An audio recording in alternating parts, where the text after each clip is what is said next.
I just realized, sa 6.5 years ko dito sa Royal, this is the first time I'll be giving a testimony. Hindi po ba? I did series of hostings in the past events. At nakapagsayaw na rin po ako kahit hindi ko naman talent yun. But, I'd like to thank Royal for, giving me the privilege to stand in front of you and share a little of my Royal life. Pero una, I'd like to thank, of course, the whole management committee of Royal, the whole MANCOM, palakpakan po natin. Thank you for the management committee for making Royal so beautiful na hindi na namin kailangang mag-peke pa. Because it's so hard to fake it, hindi ba? Mahirap sabihin na maganda, pero alam mo naman parang hindi. Tama po ba? So I'd like to thank, you guys really know exactly what you do. And I thank you so much for that. Maraming salamat po sa pagpapaganda ng Royal because as a marketer or distributor na katulad namin, at least nagiging madali na sa ating i-market ang negosyo. Di ba? So thank you so much. And of course, two of the most important people in Royal, that of course I'd like to thank Sir, Pres, Mr. Nolasco. Thank you so much for everything. Thank you, palakpakan po natin. Thank you for all the words. Thank you for sharing your vision to me, your vision to us. And sir, I could still recall 7 years ago, or 6.5 years ago, the first time I met you, with your old black expedition pa lang. The first impression I had with him at that time, so young. But when he started talking, really I was so impressed. Sobra po ako na-impressed sa presidente natin. And what I only had at that time, dahil wala pa namang resulta ang Royal noong time po na yun, just the words from him, that if you're going to join this business, this business is going to make it big, and you're going to make it big. Lalaki itong negosyo na to. Ladies and gentlemen, at that time, what I had was just faith in his words, na pag ginawa ko to, lalaki to. And sir, thank you so much because ginawa niyo po yun. Hindi niyo lang ginawang malaki ang Royal, but you even turned this company into a giant in the industry. Yes! Thank you. And of course, new chairman, thank you so much, sir, because you just don't know that I look up to you as my mentor. Thank you po for the guidance, thank you po for the wisdom that you share. And you just don't know that every time I see you po, every time I look at you, isa po kayo sa iilang tao na nagbibigay ng lakas ng loob sa akin. That every time I see you, lumalakas lalo ang loob ko. Dahil kung ikaw sumugal sa negosyo to, sino ako para hindi? Salamat, sir. And, ladies and gentlemen, I've been with this business for like 6.5 years. I've seen this company grow. Mula po nung nagsimula ito. And I'm just so happy and blessed that I became part of the growth of the company. Just like any other success stories, mga kaibigan, ang Royal po, ako, nagsimula din po nung walang resulta. Para sa akin, as I always say, mas maganda na isang kumpanya, magsimula ng maliit muna, hanggang lumaki na lumaki na lumaki, kaysa magsimula agad ng malaki agad, pero paliit ng paliit hanggang sumawala. Because in any other business naman, madaling magbukas, hindi ba? Napakadami nga pong kumpanya na parang kabuti kung magsulputan. Kasi madaling mag-open. But the challenge here is how are you going to sustain it? And ladies and gentlemen, nakita niyo for the past 7 years, na-sustain ang Royal yun. And I'm just so proud to be, part of this company. Sobrang proud ko ako dahil na-sustain ang kumpanya yun. And then, mga kaibigan, marami po na nagsalita dito sa harap. Alam naman natin na these things did not happen overnight, hindi po ba? It was not a bed of roses. Money was just poured down from heaven. Malaking pera, malaking bagay po ang pinag-uusapan dito. Kaya syempre, it will not be an overnight success, parang ako po. In fact, mga kaibigan, ako po I started working at the age of 20 years old. Huwag nyo na bilangan yung edad, no? Dahil at the age of 20, I started working. I joined with the same industry po. It's an American company. And then I got involved sa real estate po bago ako napasok sa Royal. a multinational company. Pero honestly, galing po sa puso ko, I've never seen a company such generous as Royal Business Club. So, it's all worth it, paid off lahat ng pagod, lahat ng hirap. Lahat naman kasi may challenges eh. Lahat naman may setbacks talaga. Lahat naman may mga trials. Given na po yan. And you just have, to embrace it. Kasi ako sa 6 years na yun, I learned to embrace the good with the bad and the good. Because it's part of it, lahat po yung parte yun. But of course, ladies and gentlemen, sa mga nagsisimula na katulad po ninyo, syempre, don't focus on the sacrifices you're making. Rather, you need to focus on the end result. Ano yung resulta ng mga ginagawa natin? Hindi ganun kadali, pero sabi nga nila, diba, if you want a year of prosperity, you grow grapes. If you want 10 years of prosperity, you grow trees. And if you want 100 years of prosperity, then you grow people. It will not be that easy because this is people's business. Kung baga po mga kaibigan, unti-unti natin tinatanim yan. Yung nakikita nyo ngayon sa Royal at sa akin po, or yung mga nagsalita dito, it's already the harvest time. Umaani na kami. But you have to understand and you have to realize, ladies and gentlemen, that 6 years ago, nagtanim din po ako. Ngayon, at this point, nagtatanim kayo. At dapat mga kaibigan, syempre, kailangan mas ibibigay nyo ng todo. Dahil if you really want to hit that momentum, you really have to give your all. Hindi po pwedeng hindi kayo consistent, di ba? Ngayon nga po, sabi ko, at this point, mga kaibigan, sa mga baguhang nag-join, habang nagsasalita yung chairman, lalo ako na-inspire. Totoo na nagsisimula pa lang ang Royal. And swerte kayo sa mga nagsisimula pa lang po ngayon. Dahil Royal has created already the momentum. May energy na po yung negosyo na to. The vibration is already coming from within. Lumalabas na eh. So, ang gagawin lang po ninyo dito ay sasabayan nyo lang yung momentum na na-create na ng negosyo ito. Sige po. Because 6 years ago, hindi naman dito Royal isa lang ang branch. Ang branch lang po sa Quezon City. Nagsulputan na napakaraming provincial branches. At para sabihin ko po sa mga nandito, mga kaibigan, I've been to different provinces po na mayroong branch ng Royal. And ladies and gentlemen, I just have to say this. Kailangan ko po itong sabihin. Provincial branch pa lang ng Royal, head office na po ng ibang kumpanya. Ang kaibigan, this business is so impressive. Kaya I'm very thankful po sa management. Kasi for me, the marketing people and the management people should go hand in hand. Nagkakatulungan yan, di ba? Kaya po merong powerful sales force ang Royal. It's because we have a good management team to take care na pagandahan po ang ating negosyo. Kaya ang gagawin lang natin basically, isasabayan lang natin ang momentum. Dahil mga kaibigan, pag nasabayan mo na yan, dumating na yung time that it's harvest time, then you can declare every day a holiday. Diba? Doon mo na may enjoy yung stability. Alam niyo po mga kaibigan, talking of that stability and talking about that harvest time and declaring every day a holiday, I myself also have experience dahil dyan. Ngayon ko po naintindihan. Now I completely understood what does it mean by residual income.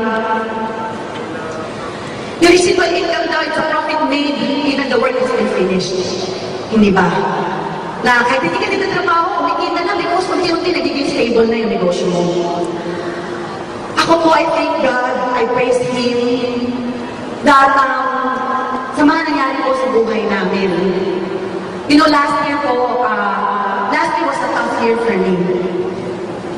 Not 2012 po, not everyone knows that I came from a spine surgery.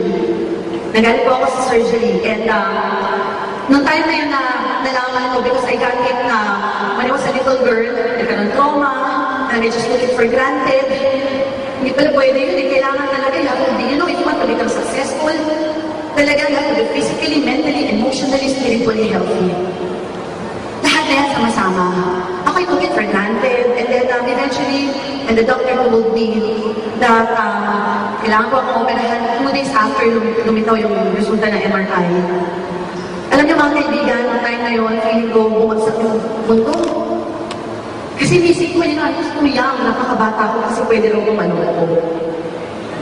Nakita niyo ako ngayon how active I am.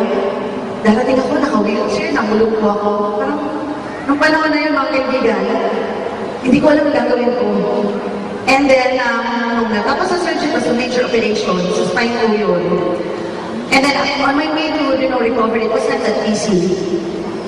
But you know what, mga kaibigan, nung nangyari ko yung instance na yun, I just went back to the real purpose. Why do I want to make money? Bakit gusto kong kumita ng pera? Bakit grabe ako magtrabaho? Why I work sometimes like a kakabaw? Is it because of the money? Is it just because of the money? Is it just because of my own satisfaction to satisfy my needs? You know, ladies and gentlemen, ang nangyari sa akin, that every time I wake up, I just pray and thank God na, I'm alive. Na buhay ako, marami pa akong gusto kong gawin. And the real purpose bumalik sa akin, bakit ako nagtatrabaho at bakit gusto kong kumita ng maraming pera, it's because of my family. Because ladies and gentlemen, like you, everyone here, I know you live for the people that you love. Ako, I live for my family. Nung nandun po ako while I was lying on the bed, it happened nung I sat on it was my birthday. Pinapakita ko po ito sa inyo mga kaibigan because bumalik ako sa real purpose, bakit ako nagro-royal. Hindi ba palagi sinasabi sa RDO na you have to know your reason why you're doing this thing. You know the reason? Magulang ko yung pamilya ko. Sila yung mga unang tao na isip ko while I was lying on the bed. Paano na sila? May pasipit pa rin sa parents ko. And anong gagawin ko? Buti na lang may royal because I spent more than $1 million for this. Habang nandun ako, iisip ko paano yung parents ko, paano sila, paano yung kapatid ko, na from day one, nag-acknowledge of course yung kapatid ko po, si Cheche.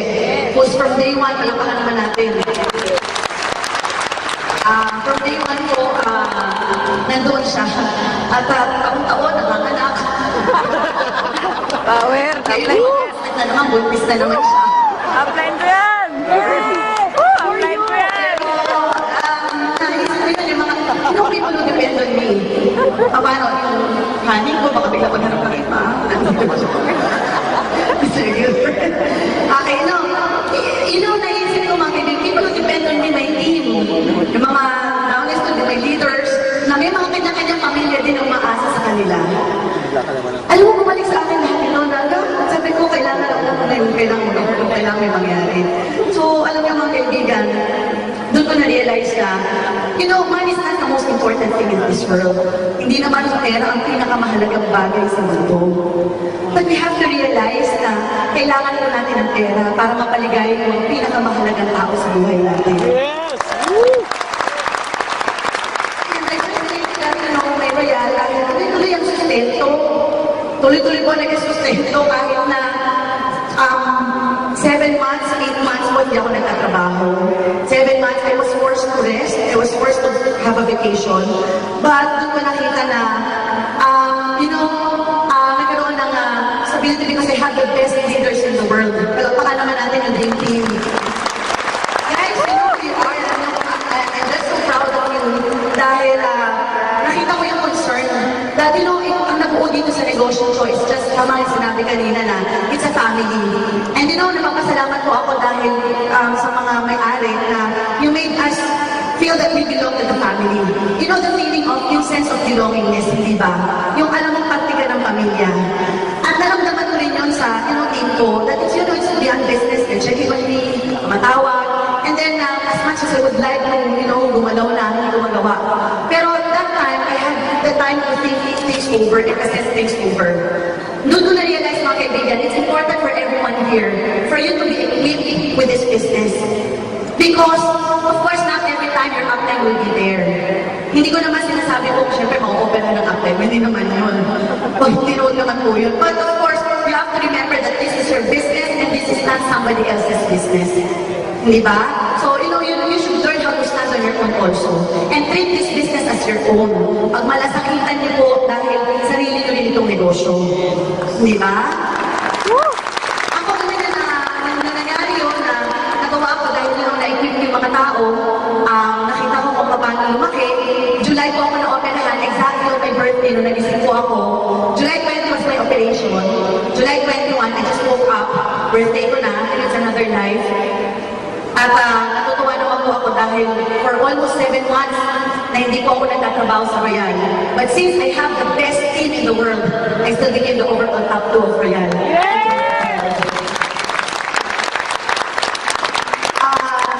Kaya mga kaibigan, you know, with the vision that the company has, I'm just so thankful for your vision, sir. Salamat pinihila mo yung vision na yan sa amin. At with you having that kind of vision, you took us where we are right now. Kayo po ang nagdala kung bakit kami nandito ngayon. Diba? Kaya I'd like to share also my own vision for my team. Okay? I'd like to share also my own vision. You know, every company has its own dream team. And I just like to live by the name. Yes. To be the dream team of every network builders in the industry that will give an impact not just in the local market but also in the international market. Yes! But also in the global arena. Dahil mga kaibigan sa mga nandito, yung mga nagsalita po dito sa harap, totoo ang Royal po nagsisimula pa lamang. And this is just a very small portion of the whole market of Royal. Yung ginagawa natin dito sa Pilipinas, this is just the training ground. Because ladies and gentlemen, the real battle is outside the country. Ibig sabihin, pag nag-equip tayo ngayon, practice yung ginagawa natin dito sa Pilipinas. Dahil pag natuto kayo, naging equip na kayo, at naging kaya-kaya nyo na mga kaibigan. Now that Royal Business Club is expanding international, mga kaibigan, ibig sabihin, we are really go big time. Diba? Ibig sabihin, mas malaki pa yung naghihintay sa atin. Kaya, now that I acknowledge two of my Hong Kong Chinese leaders who really went home, si Mr. Ivan Lo and Sir Jeff Lao. Lapakan po natin. You know, they see the beauty of this business, considering now there are business people also in Hong Kong na business diamonds, di ba? And yet, nakita nila yung potential po ng business ng Royal. Ibig ko sabihin mga kaibigan, for those of you na nandito ngayon sa arena, we're just starting. Dahil yung nangyayari ngayon po sa international market, doon ako na-excite ang todo. Now that, you know, the Singapore, nag-open na, nag-Dubai, at magbubukas pa sa nas, marami pang bansa. Mga kaibigan, yun ang nagpapa-excite sa akin ang todo ngayon. And we all have to be excited. Di ba? So, I just thank God, you know, I praise God, and I just give back all the glory to Him. You know, God is good. God is good dahil meron pong Royal. Palakpakan naman natin yun. I thank God that there's Royal. This is really God's as an answered prayer. And I thank God that He uses me as a channel of blessing to inspire and empower a lot of people through Royal. To God be the glory po with that. Thank you so much. I am Rafael Escaldon of Linkin. And I am thanking the Offline ko yan.